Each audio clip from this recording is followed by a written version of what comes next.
So it turns out that it was a teacher. I find this not really surprising, to be honest. What am I talking about? Well, yesterday during the show, I discussed how a woman in New York had given a vaccine to a teenager. This woman was not medically authorized to give a vaccine to anybody, nor did he have the parental consent of one or more guardians or parents in order to perform a procedure that she wasn't legally allowed to perform in the first place. So let me dig a little bit into this, because I think that there's a statement in this article that speaks volumes, and I want to point that out. It says here, just a recap of the story, New York biology teacher was arrested for allegedly administering a COVID-19 vaccine to a teenager in her living room. Such a safe and sterile place, isn't it? Laura Parker Russo, a 54-year-old biology teacher with no medical qualifications, was arrested at her Sea Cliff, New York home for allegedly inoculating a 17-year-old boy without parental permission. After allegedly receiving the dose, the teen went home and told his mother.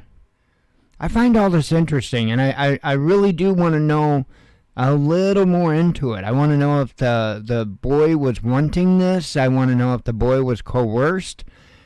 I want to know more about this. I don't know that we're going to get any more information, but I would like to know.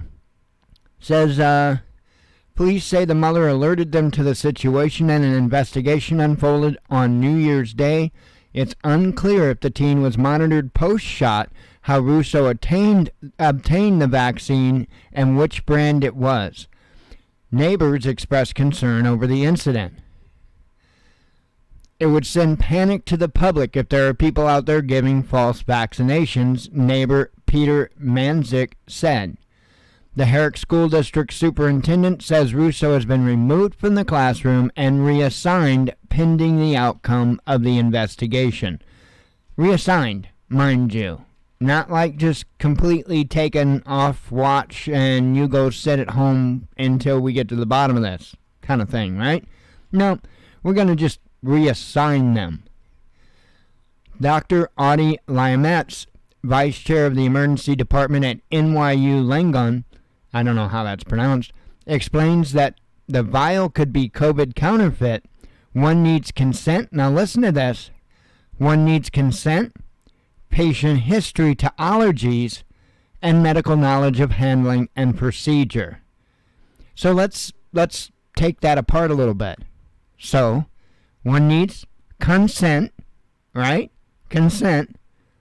Okay? And I'm saying this across the board, right? Whether it be because your employer's demanding it, whether it be whoever's demanding it, even the President of the United States of America, right? You still need consent. You also need to look at patient history to allergies. Why?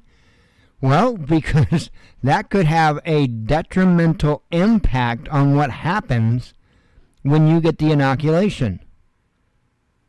Yet, how many places are not allowing exemptions?